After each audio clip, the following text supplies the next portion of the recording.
Alright, we're going to take a look at this biped and a few things that you can do with it. It makes life a lot easier when you're trying to animate at least a simulated person, although it looks more like a skeleton. Under the biped, select the biped. Down here, you want to make sure that you add the appropriate number of fingers and toes. And there's some other things that you can change in here too. Click and drag so that we draw our biped in. If you select under this body type, instead of skeleton, we can do male, female, and classic. We're going to work on classic. That's kind of a block figure. We're going to make this biped move. Now we can animate the biped simply by clicking on the joints that we want to actually move and rotate them in a particular way. But let's say we want this biped to walk. Now if we were going to animate this step by step using our keyframes, auto key, move the biped, move this slider forward, it's a pretty tedious process. So for instance, if I want to do auto key, I'm going to set my key to where he is right now. And we're going to move the biped, move his leg, so we have a key frame set up here.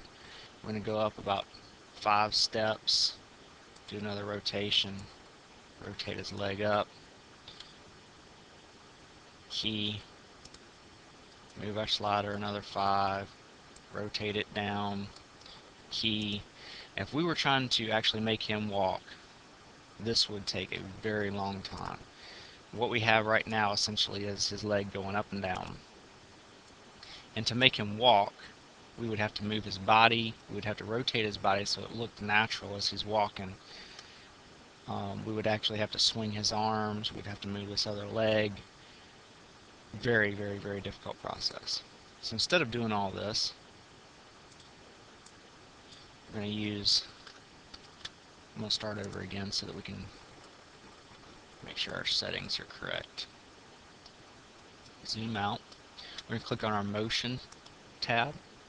And in our motion tab, there's a step function. Click on that. And here, by default, it's under walk. We can do run, we can do jump. So once that's selected, we're going to come over here and create multiple footsteps and get this screen here. This screen here allows us to change a lot of different things. What foot does he start on? How many steps does he take? We can set our stride. So we're just going to mess with the number of footsteps right now. When we click OK, we can see the actual footsteps laid out.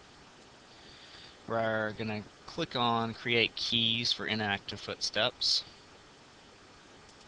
And at this point, because our slider was set here, that's where it's going to start our animation. So it's going to start our animation on 15. So if we click play, we can watch what happens.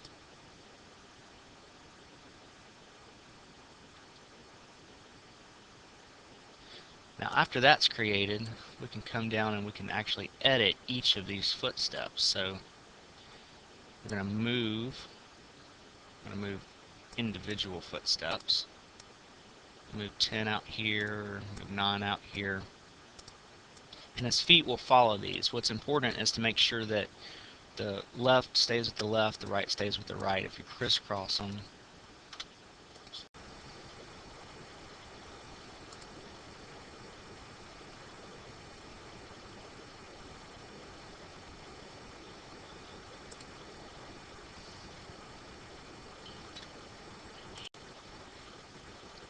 at this point, we can add footsteps by clicking on this Create Footsteps and clicking where we want the footstep. Now it's going to go in order, so went from 9 to 10. Our next footstep is going to be 11, which is going to be our right hand side.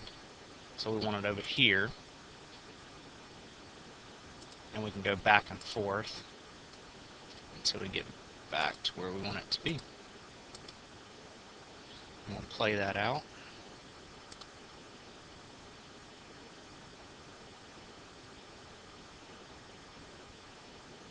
Now notice that he stopped on 10. 10 is where we had stopped before we added these extra footsteps. The reason why it didn't continue was because we had to create keys for these footsteps.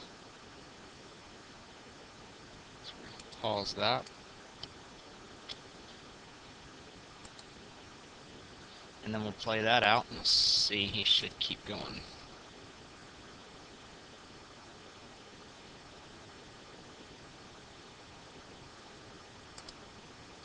Now, notice when he got into here, his legs started going a little bit too far out.